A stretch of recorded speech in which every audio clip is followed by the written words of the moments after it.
Welcome to the podcast. I am Shane Barker, your host of Shane Barker's Marketing Madness podcast. In this episode, we'll be talking about SEO and how to rank number one on Google. My guest is the SEO Mozart himself, Rand Fishkin. He's the founder of SparkToro, and he previously founded Moz and Inbound.org. He's also the author of Lost and Founder, a painfully honest field guide to the startup world, and he's previously written two more books, Art of SEO and Inbound Marketing and SEO. So anyways, let's jump into the podcast. So where are you guys at right now? You guys in Seattle? We are. Mm-hmm. Awesome. So cool. I just want to like I said, let's go ahead and jump into the podcast a little bit. Where did you grow up in the Seattle area? Have you always been in the Seattle area? I just want to kind of grab a little foundation for people that don't know you. I have. I was technically born in New Jersey, but I moved here when I was 3 months old. Gotcha. So you've been in Seattle the whole time? Been in Seattle, 40 years. God, it's crazy, man. Doesn't time fly? It does.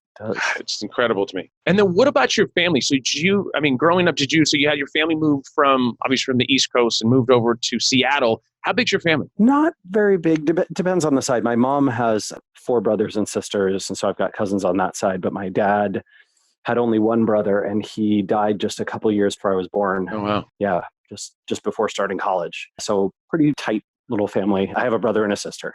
Gotcha. And give us, what about any interesting facts growing up? Is there anything that you're like, nobody would know this, but my family did this? Like my family's like, I'll tell you, I can give you an interesting facts that I've never told anybody, that my mom I think we were the first people to eat, oh God, what was it? It tasted like cardboard. It was like these veggie sandwiches. And I think they were like the first ones ever made. And I don't think they were made out of vegetables. I think it was made out of like cardboard or something.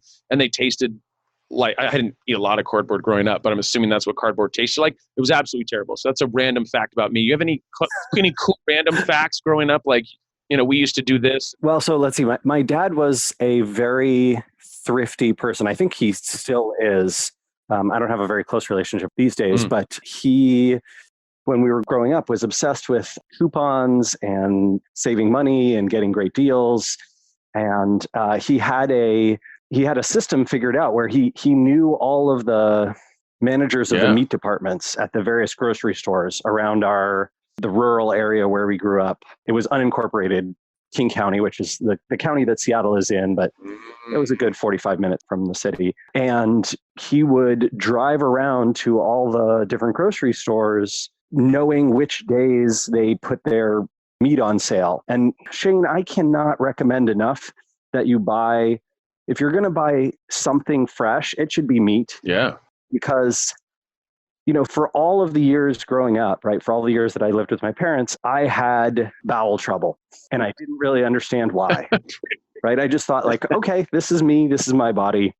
I am someone who consistently has this problem. And then I left home and I started eating non-expired meat. And my God, it's incredible. I'm great. I'm in perfect health. So you can look at things from two different angles. And I'm going to tell you what the upside to what your dad did for you is. Now you can actually probably go to Thailand and eat food off the carts, right off the streets, right? Because as a kid, you were ready for that. Like, I mean, he actually trained you for the bigger journey of being able to eat off carts and stuff like that. And maybe that wasn't his goal, but I'm just telling you, you really have to, there's two angles on that, right? Like, I'll have to go take advantage of that sometime. Let me know how that goes, because I've done it once, because my wife's very adventurous. We're huge foodies. And so, you see all the shows and you go on the carts, you're like, God, it doesn't look that super like, California, like, hey, I don't think they had the health department come through today, which I don't necessarily think I need that until I go eat this phenomenal taco. God, that thing's amazing. And then all of a sudden I'm, yelling at a toilet from both ends. But I think you might be a little more prepped than I was for that. Not saying that's a good thing, but if it comes to that, then at least you're going to be ready for that. So that could be the upside. But I do agree with you that I think if expired meat's probably not the way to go, right? I mean, it's like, was your dad raised like in the Depression? I'm trying to think of the timeline with that. Was it kind of a time where? No. My grandparents were, but my dad was not. But my grandparents were not particularly terribly off. My grandfather was a chemical engineer. He grew up extremely poor, and my grandmother too. But they sort of had a classic 1950s style middle class American lifestyle, which I think is fairly remarkable. All of their all of my ancestors are Jewish, and they all came over before and during World War II, and so they were essentially all refugees, right? And the ones who made it ended up being my grandparents on both sides. but they were okay, right? They were like, I think there was more class mobility in the United States at that time as well, right? You could, my grandfather was super poor living in New York, and his dad was a tailor, which was kind of the only job he could do. But he managed to, get into a good public high school and then get into a good public college. And when he graduated, he was able to get a job in his field and make decent money. So I think that is much harder today, right? It's much less, there's much less economic mobility in the United States now than there used to be, but yeah, they made it happen. Yeah. But they made it happen. That's awesome. So it's funny, like my mom, like growing up, my mom was a bargain shopper too. We didn't eat a lot of meat. So we weren't even, if she known about that, my mom's like almost like a vegan or like a vegetarian, but not, but we would always, anyway. So we didn't get the discounted meats, but my mom was absolutely a discount shopper, like like Marshalls and Ross and Mervyn's. Like we were like always looking for the deal. I remember like as a kid, like just looking through stuff and trying to find the deals, whatever that was. A shirt that, usually would have been $20 was now, $7, and can we get 20% off of that? So I remember that like very vividly. In fact, even today, I don't care if I have $1 million. I'm always like, I got to see if I can get a discount. I'm the guy that will go to Moz, and then I see at the bottom, it says, you guys say, enter like, coupon code. And I'm like, you know what that means? There's a coupon code somewhere, right? So I've got to go search this, and I've got to go find this, and I'll spend an hour, which, I charge $2.50 an hour. So I would spend $50 to go find this 10% off coupon so that I can get $6 off of, a monthly Moz thing or something. And then, but at the end of the day, it is what it is. Yeah. I'm all about saving that $6. I agree with you. I've had the same behavior myself. And I think this is a good reminder for SaaS products that potentially you shouldn't put that discount code field there for everyone. Yeah. And instead you should make it URL dependent, because I agree with you. I think that actually lowers conversion rate significantly in the checkout process. And I don't think a whole lot of SaaS product designers realize that. Related, I don't go to Ross very much, but TJ Maxx is pretty much where everything in our house is from. That's awesome. I don't know if you saw the report. I think it was just a few days ago, but basically TJ Maxx is finally investing in their website, right? It's 2019. TJ Maxx, which has been an extraordinarily successful retailer the last 20 years, by the way. Yeah. Like they have done very, very well. And they've done it through providing this sort of experiential store. Going to TJ Maxx's website, to me, doesn't make a whole lot of sense. Yeah. But going to TJ Maxx, the store, makes a ton of sense. In fact, that's the kind of place I think will survive and thrive even in the era of Amazon's domination of e-commerce and Google's domination of shopping. Like I'm a big believer in TJ Maxx. If I bought stocks, I would buy stock them. See, and that makes sense because the thing is, and that's, I think, just because you don't always have to be online. I mean, I think people think that you have to be, but yeah. Problem is like with TJ Maxx is because their inventory always fluctuates, right? I mean, there's not like do they go and buy stuff like in bulk of like, hey, we want to, and then they go. Yeah. So they basically my understanding is they get overstock from a lot of different places, and they do buy in bulk, but they save a ton of money because they don't have much, if any, warehousing. So everything they have goes directly into the stores. And so unlike Nordstrom, for example, right? Nordstrom might have backstock and like warehousing issues, even Amazon, right? Amazon has this huge logistics supply chain. Yeah. And TJ Maxx sort of sits at the end of that, and they don't have to care about whether we have X or Y or Z in stock, right? Because they don't have a fixed product set. And I think that's actually pretty genius. That is genius because that's a lot of your cost, right? Is just the warehousing of the product. And now you just bring it directly to consumer. Now for them, obviously the issue is going to be like, if you grab, I guess it just depends on, the reason I'm saying this is like I did some stuff with the 99-cent store. And one of the biggest problems was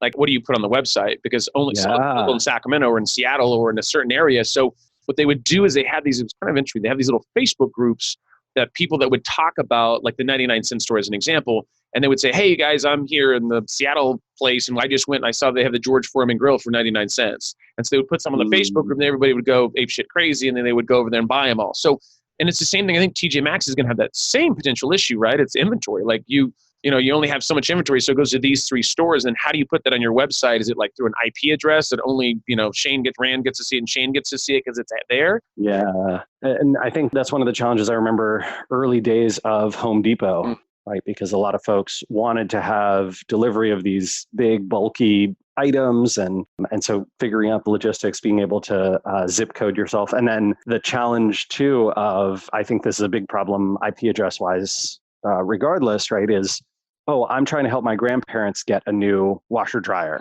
I'm in Seattle. They're in New Jersey. Yeah. I can't shop for them, right? I have to I have to somehow VPN into their house in order to be able to go to Home Depot because they didn't have a reset your zip code to whatever, right? They just automatically detected. Yeah, these the online to offline issues, I think, is a big thing. But I'm I'm a fan of anyone who can compete against the giants right now. Yeah, Google, absolutely. Amazon, Facebook, right? Any competition to my mind It's healthy. is a great thing. Yeah, you have to have that for the marketplace. And I think the problem is, they get so big. The cool part is if you're a startup, you're a little more agile and you have some, you can move a little bit better. You can start chipping away at it, but you just have, it's obviously Amazon, and nothing against Amazon, but how many businesses, how many of, local, like brick and mortar businesses have shut down because of Amazon? I mean, the numbers are staggering. It's absolutely incredible. In fact, I was at a conference, this was maybe about a year ago, and I remember there was a director of marketing or VP of marketing for Marriott, and they were talking about what is he worried about in the marketplace? And he goes, the only thing that Marriott's are really worried about is that if Amazon gets into doing hotels. Like that was his only thing. Like he was like, that scares us because they're that disruptive. They're jumping in the health, obviously with Warren Buffett and the health and stuff. So, which is, there's sometimes it's awesome. Like that's great in the health industry, when it comes to insurance and stuff, maybe that's going to be helpful, but it's the other side of it. It's like they start to get into the monopoly type deal where it's like, man, it's like, are they too big to fail? Which is, how that goes. But it's interesting, man. I think it's healthy to have these other companies that they're pulling up their coattails and seeing what they can do to disrupt stuff and, still adds a little bit of balance to the market. I am shocked to hear that Marriott worries more about Amazon entering their market than Google, who's already in their market. That is mind blowing. I mean, Google is going to squeeze every penny of margin from the travel sector. Yeah. And the big hotels and big chains are the ones who have the most to fear. Sure. Right? Because they can just bleed that stone dry. Yeah. Well, they've got Google Flights and Google everything, right? I mean, Yeah, right. And they have Google has trained consumers not to visit hotel websites, not to visit, individual OTAs. I would be losing my mind over Google. And the fact that well, what if Amazon starts building hotels? That feels so speculative to me and so unlikely. It was something else. Like I said, when he said that, I thought, wow, I didn't see that coming. Because somebody asked him, what is the biggest thing that you guys are worried about? And he didn't even flinch. He said, Amazon. That's the biggest thing that we're worried about. I was like, holy smackerel. So cool. So let's talk about, obviously I want to talk about Moz a little bit. I know the history of Moz, and I know I've listened to a few podcasts that you were on. I want to touch on that a little bit in regards to SEO and kind of touch on that. But I also want to talk about SparkToro as well. I was real intrigued when you started that, just in regards to influencer marketing and the term influencer marketing and just some of the stuff that goes into there. So, like I said, we'll talk about SEO, we'll talk about SparkToro, talk about some other stuff, and we'll just kind of see where the podcast takes us. But tell us a little bit about Moz. Obviously you started Moz. It was a number of years ago. Can you kind of go through that story a little bit? You don't have to give us everything there, but I just want to kind of talk about like what happened there and kind of, how you were starting the business. I know that you talked about some stuff of you guys almost sold and there was some other things. Just interesting, just from a startup perspective on how you guys ran things and the stuff that you've learned through that whole process. And I know it's only an hour podcast, so I don't expect you to go into heavy detail, but just give us a little rundown about Moz and how you started it and kind of go from there. Okay. Yeah. So let's see.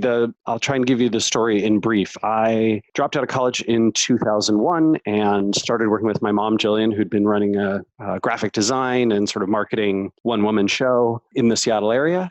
And we got into web design mostly because her clients had started needing that. And I was passionate about that world and ran a failing money-losing business for a few years. Eventually, we stopped being able to pay our subcontractors, including the folks who were doing SEO for the websites we were helping and building. And so I had to learn myself because we had already committed to these contracts. And I found that I really liked SEO, but was also very frustrated about it, particularly frustrated about the opacity and secretiveness and the unwillingness that Google and the other search engines had to share how things worked, right? I thought security through obscurity was a terrible idea. I still think that, right? I still think that Google could open source their algorithm and they'd be fine. They have nothing to lose. And I think it hurts a lot of small and medium businesses, a lot of smaller practitioners because they they can't compete Don't, against the big don't know how to folks. break in. Yeah. Yeah, exactly.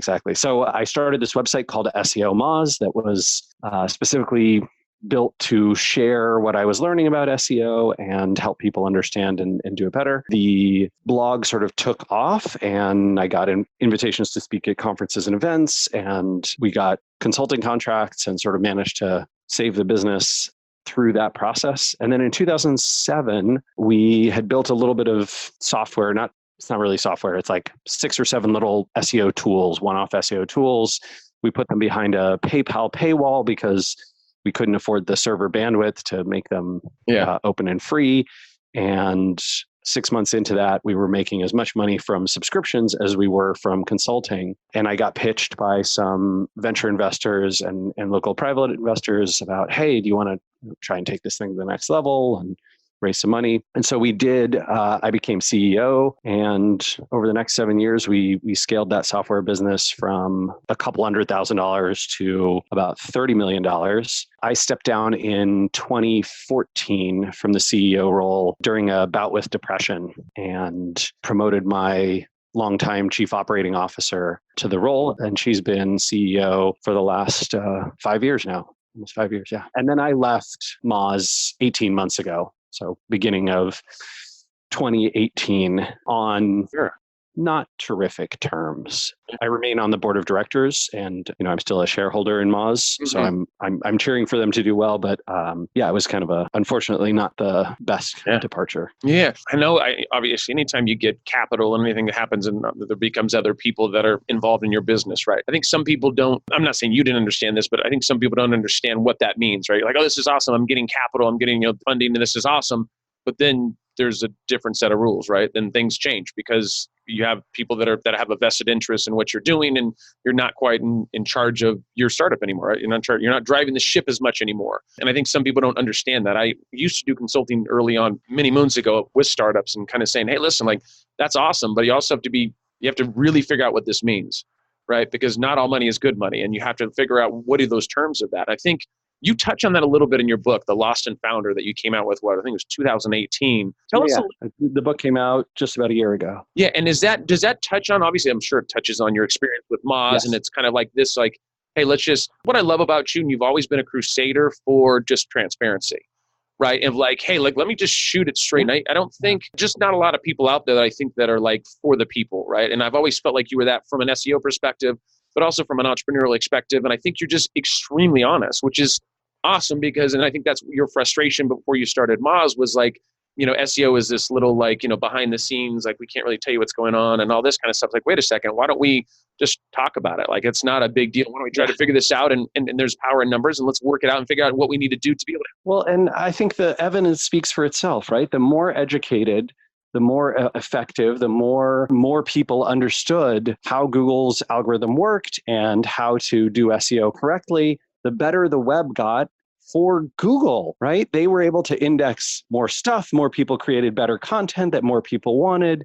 It infuriates me that they have maintained this attitude of secrecy and let's mislead people, and all these public statements from their representatives that are just easily provably false, right? Their congressional testimony in July, right, where they cited some of my research, and then Google's representative in front of Congress, right, is just lying bald-faced, and it's so obvious, right? Nobody who watches it you could be the biggest Google fan in the world, and you'd go, "Oh, I didn't know you could lie to Congress like that."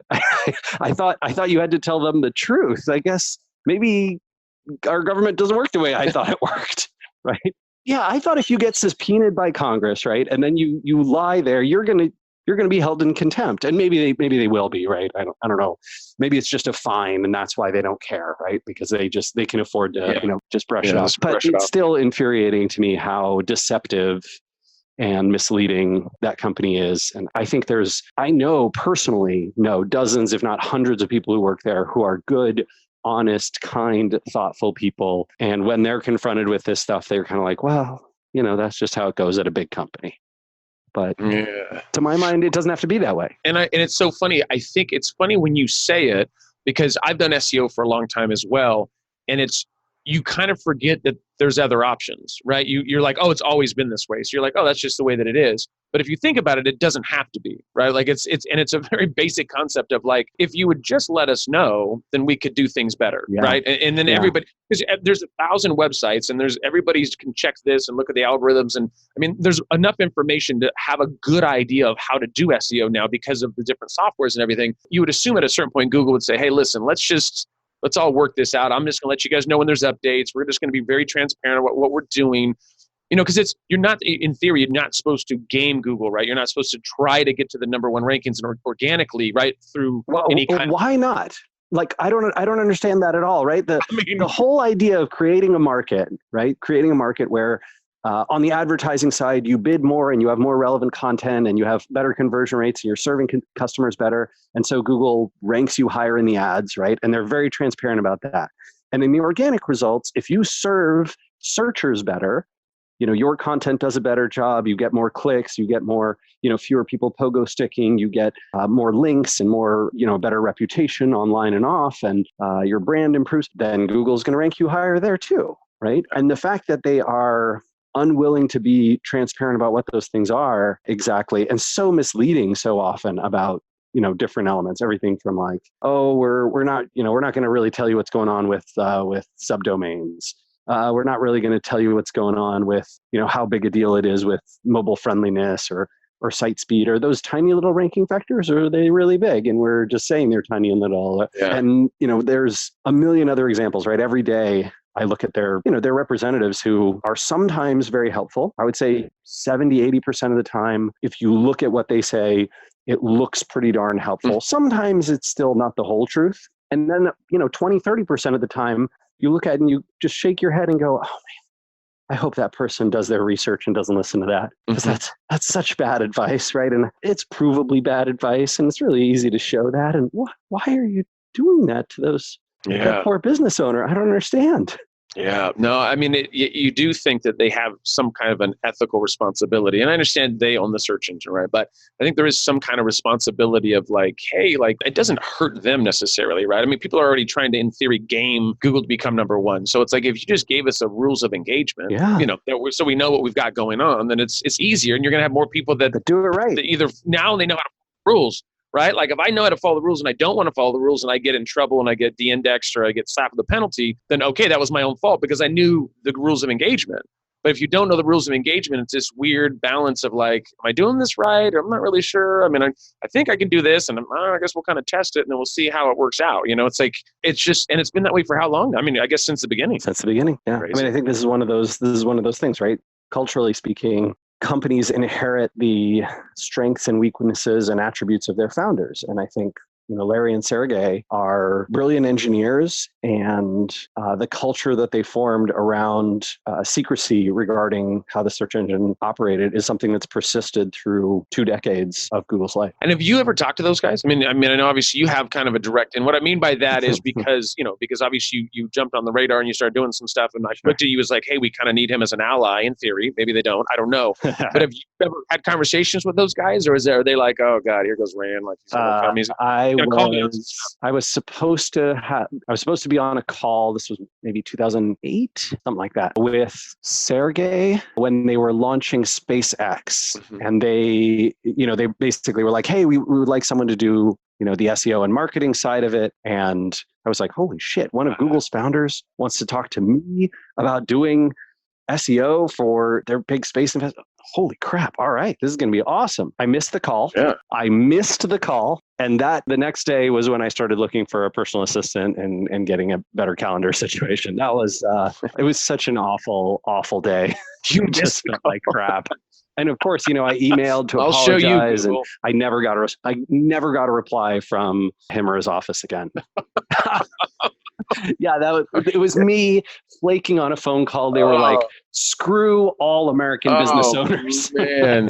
And worldwide, right? Yeah, no, that was probably me. Do you think that's why they haven't been transparent at Google, is because of what you did? Because of that day, do you think? I mean, having an assistant, that's not. I'll show you. I think I just realized that I was a little overwhelmed. But I mean, no pressure there. And I don't mean to put it all on your shoulders, but I think direct correlation to you missing that meeting and not having an assistant. Yeah. Well, I mean, I think that is too. When I was like, God, how is this going to end? You guys jump on a call. Well, the irony of the whole thing, which I think is absolutely hilarious, is you have the owners of Google that are hiring somebody to do SEO.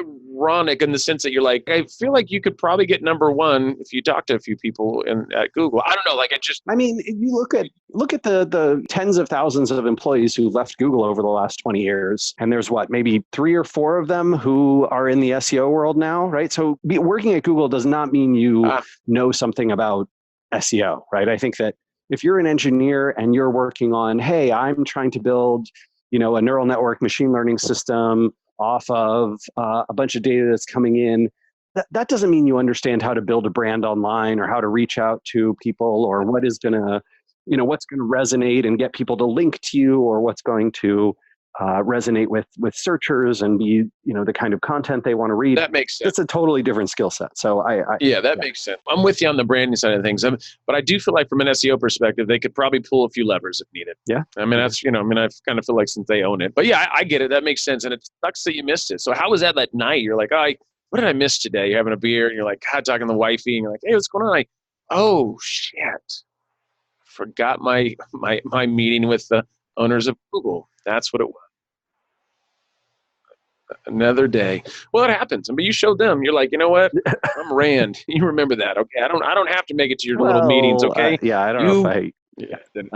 I got you. It makes sense. I guess it depends on your definition of success. I always find it funny when folks are like, oh, Moz was this big success. And I'm like, well, it depends, right? If it was a non-institutionally funded business, then I think, yes, you would say Moz is a great success, right? It grew very fast and built up an extraordinary reputation in the field, at least up until a few years ago. And I think that it, had a very positive impact on many, many people around the world in terms of their education and understanding of Google and SEO. And I am proud of that. But the job of a CEO, the job of a company like Moz is to return capital to the fund that invested in it in the quantities that it's supposed to. And that means realistically, right, Moz has raised $29 million. So it really needs to find a way to return $290 million. And I think from that perspective, right, Moz is kind of a little bit of a stuck in the middle company. It's growing, but not very fast. Maybe it'll do $55 or $60 million in revenue this year and, has decent margins. It's profitable, but it is not going to sell tomorrow for whatever, $800 million, $700 million and return 300 of that to its investors. Yeah.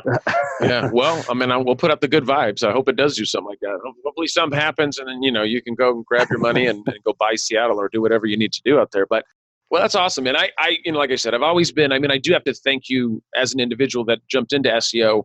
You did help for me as an individual. And I have people in my company about understanding the transparency of it and really educating people, because it was at a time when there wasn't tons of education about SEO, right? And I do think with the whiteboards and all the things that you did, I do think that had a huge impact, whether you haven't sold out and made billions of dollars or whatever, but the idea of the transparency and what you did there for the cause, I think is very admirable. And I think you did a phenomenal job. So I want to thank you as a person who's always been a fan, because I do appreciate it. Very kind of you. Yeah, no, it's one of those things. And maybe that's why I bought your dinner 10 years ago or whatever it was. I don't even know. Because I thought maybe one day he'll jump on a whiteboard and educate me on some stuff that I don't know about. Or like a magician on those. Wasn't it Fridays you did the whiteboard Fridays? Yeah, Whiteboard Friday. Look at that. How many of those did you guys do? Like hundreds? Let's see. I did 52 a year because it was every week. Occasionally, we did have guests, so probably 5 a year were not me. But yeah, there must be 300 plus. That's awesome. Maybe more than that, right? Because it would have been, what did it start in 2009 and run until, I was filming some early this year. And so, yeah. That's crazy. Yeah, it's a long time ago, man. Well, and then I will ask you this is a really very basic question, but in regards to SEO, what do you feel like hasn't changed? What do you feel like is the 3 core things you're like, hey, from all the stuff that I've seen, from whether building software, doing this, doing that, like what are the core, most people should know this, but what are the core things that you would say, hey, listen, these things haven't changed. It's backlinks, it's creating great content. Like, is there anything magical? Of course, probably not. There's probably a lot of the stuff the same. Yeah, I think that's magical that hasn't changed. When I say magical, I mean non-intuitive, but obvious once you think about it, is that a lot of people create content and brands and products to serve their customers, right? Essentially, you and I set up a store to sell soccer jerseys, and we think, soccer players and fans and people who like to, wear athletic clothing, they'll buy from us. Let's make stuff for them. And I think the big failure in that, not that it's not a bad thing, but it is not going to get you rankings in Google compared to people who figure out how to build a brand, a message, a product that people who are likely to share and amplify work across the web want to link to and amplify. Gotcha. Right? So like you have your customers and you have the world of influential people and publications who can amplify. And if you make stuff for your customers and not the amplifiers, you will lose out to people who make stuff for the amplifiers. I think that probably directly ties into SparkToro, right? Yeah, in a way, absolutely, right? SparkToro is designed to help you figure out, who is influential and what publications and people are followed by any particular set of an audience. But even at Moz, right? That was a core part of how you do link building, right? You have to figure out, okay, these are all the people who might link to me. Yeah. How do I get them to do that, right? What can I do that they will all want to link to and share? And I think the folks who realized that built really successful businesses, even when their product wasn't necessarily as good. And I think this is one of those frustrating things for a lot of entrepreneurs and product builders and engineers in particular. For some reason, engineers hate the fact that marketing can win over a good product. Can mean that, right, a subpar product beats a superior one. But hey, I mean, that is how capitalism works, my friends. So that is it. It can make your product great or it can make your product terrible, right? Marketing, it comes down to that. Yeah. And I mean, the best is obviously the combination of the two. Yeah. Right. A great product and great marketing is going to beat great marketing with a bad product. Yeah. Because over time, your reputation will suffer and people start to come to know not to buy from you, et cetera, et cetera. But great marketing can overcome a lot of product challenges. Yeah, that makes sense. So, and I, so when you say it out loud, I mean, it's simplistic in what it is of like, hey, you don't need to necessarily produce content for the end user. You produce it, great content that's shareable, right? Content that people want to go and talk about, right? Content, if you're doing content marketing, right? If your content strategy is we want our content to help us reach a new audience and to help us rank higher in Google and to help us get social shares and traffic and help us diversify our traffic sources and help our brand be known, then creating content for your customers, your end customers, almost certainly will not get you there unless your customers happen to be, people in media and social amplification and journalists and, writers and that kind of thing. So tell us a little bit about SparkToro. So you did kind of touch on it a little bit in regards of putting out content, find out the people that share that content and, maybe share competitors' content. Give us a little, first of all, you started, what was it, 2 years ago? About a year and a half ago? Yeah, not quite. About a year and a half ago. Okay, about a year and a half ago. Give everybody a little rundown because I'm real intrigued about what you guys have been creating. That was one of the reasons why I'd listened to a podcast that you were on. So I wanted to find out a little more about that. I've been I say influencers. I'm using my quotes in the air right now as you get on my podcast. The influencer and the how we this term that we have that's been kind of bastardized and kind of been abused a little bit. But in regards to like SparkToro, like what is your guys' goal with the software? I mean, obviously we talk about like audience intelligence, right? The idea is to be able to understand your audience and who's sharing your content or sharing other people's content. Give us a little rundown of it. Sure. Yeah. So I left Moz in February of 2018 and basically started SparkToro the next morning after I left. And my co-founder is Casey Henry, who Casey and I actually worked together at Moz a number of years ago. And then he's been all over since then. He was at Wistia and HubSpot and Ookla. But yeah, for the last 18 months, we've sort of been developing this product based on a theory that by crawling web profiles and social profiles and combining that data into a giant database, you could query against it and figure out the sources of influence for any given audience. So I could type in, whatever it is, electrical engineers in Canada and see which publications they read and what, YouTube channels they subscribe to, which podcasts they listen to, which websites they visit, which social accounts they follow, all those kinds of things. And our focus for this has been outside what's now termed influencer market. Because I think influencer marketing today means pay half-naked people on Instagram to pose with your product, right? Mm-hmm. And we don't do any of that, right? So we completely ignore Instagram. for right now. And that's an intentional positioning thing, right? Because we don't want to be associated with that influencer market in our initial product. So we're very much focused on this idea of audience intelligence, right? I can search for any given audience, and I can see the words and phrases that they frequently use in their bio. I can see what words and phrases they often use in their content when they're sharing things, when they're linking to things. I can see which, again, right? I can see which YouTube channels they subscribe to and what podcasts they listen to and which websites they visit. And this is all inferred data through the sort of link graph of the social and classic web. And that's awesome. I think, so when is it, have you guys launched yet? No, you guys are still... We are in beta right now. So we've been in beta since the end of July. And I expect the beta period will be another maybe 2 to 6 weeks. And then we are hoping to have a launch sometime in October or November. Gotcha. And so it's interesting to me because you talked, well, first I think it's interesting that you guys intentionally didn't do Instagram, right? Because that's obviously, you think of Instagram, you really think influencer marketing, right? That lifestyle of, right. Totally. We all want pink poodles and to eat caviar on private jets, right? I mean, that's obviously my goal. I've got that up on my dreams board. But sure. And the other thing I'll tell you too is I actually teach a course at UCLA on how to be an influencer. So that's why I laugh about this. Yeah, it's a personal branding and how to be an influencer course. So the idea of it is less of like, hey, you don't have to try to get the pink poodle and eat caviar and be half naked on a plane.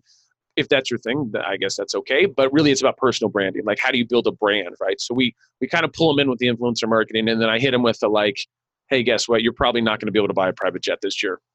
I know that's kind of flooring, and it sucks that I'm have to give you that news. Actually, half of them probably that were in my class already had private jets. But anyways, you get my point. Point is no, super, super awesome. The idea of the UCLA course for me was, or for them, is like, then they can still tell their parents, hey, I was going to be an actor, but now I'm going to be an influencer. So now they've doubled their odds of being successful in the Los Angeles area. So I'm just here to keep the dreams alive. But what's interesting to me is what you talked about is the podcast side of things. And the reason why I say that, so I have this podcast, obviously, but I'm also guest on other podcasts. And I would love to know like that audience, right? I'd love to know like either who's following mine, but also who's following other podcasts, because I've done maybe at this point, maybe let's say 50 podcasts that I've actually been interviewed. The interesting part, there's 3 or 4 of them that have absolutely brought me the most superb leads ever, right? And I kind of get an idea of who their audience is a little bit. It's usually like these people that, actually both of them, 2 of them that were really good were people that what they do is they sell businesses. They help, put business together and, put together for packaging. And so what it is, they have a lot of business owners that listen to it. And so it was like both of them have been phenomenal interviews that I've gotten tons of leads from. And then I have other ones that are like huge interviews in regards to big guests and people that are interviewing me and stuff like that I've gotten like 0 great leads from. So that would be interesting for me, and what's going to, I'm sure for everybody, if you're in the podcasting world, to be able to take a look at that in your audience and kind of really break that down. So I'm really intrigued by that. In fact, I'm going to sign up. I don't know if I've already done it, but I'm going to try to sign up for your guys' for the beta to take a look at that. And I love that. I think audience, obviously data is king, right? I mean, if you're able to go in and get an evaluation, I mean, that's anything that we do, that if you pull the information in and make it palatable and so people can take a look at it and understand what they're looking at and how you can leverage it. I mean, that's instant gold, right? Yeah. And this is a very, very, I think what's nice is there's a ton of complexity on the back end, but the front end is super simple, right? You search for, how your audience describes themselves or what they talk about, or, which social accounts they tend to follow, or which websites they visit and share, or which hashtags they use. And then, based on your search, you just get back a list, right? There's tabs, here's which social profiles they pay attention to.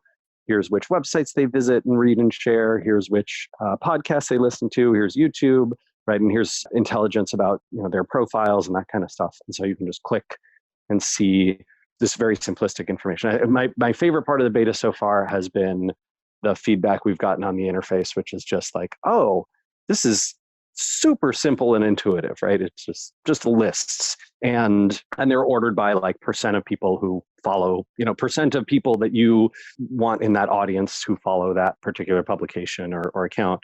And I think that's a huge credit to Dawn Shepard and Christine Ryu, who are our UX and UI designers. They just did an extraordinary job. That's awesome. As contractors. They sort of did it in like their spare time. They both have full-time gigs, but managed to convince them to, nights and weekends at with us, and that worked out great. That's awesome. So that's cool. So it sounds like it'll be launching probably in the next few months, right? You guys are still working on some of the stuff. I'm excited to hear more about that. So tell us a little bit about, so that'll be out in the next few months. Tell us about, I did hear something, this is more on the personal side, and my team was doing some research and I was trying to look this up. How did you propose to your wife? I know this is a 360. We've gone from like, hey, let's talk about SparkToro. I know. Sometimes I just go into, this is why it's Shane Barker's Marketing Madness, but like I told you, like sometimes the medication doesn't work and I just start, hey, let's talk about your wife and how you proposed to her. So I did hear something epic about what you did with your wife in regards to proposal. I just want to confirm it. Can you give us a little intel on what you did for the proposal? Sure. I mean, I think you might be able to find it on YouTube still.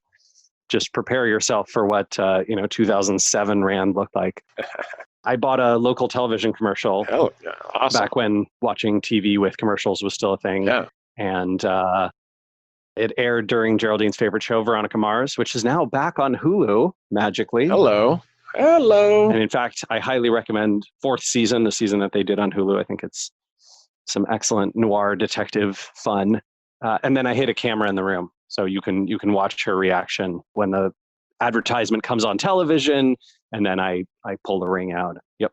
It was lots of fun. Knocked it down, bud. Like, was that just like, was that just you kind of coming up with an idea? Did you have your whole team working on this? It sounds like that was a little. No. I was inspired by a guy in the SEO world, actually, who sort of had this idea originally. Trying to remember.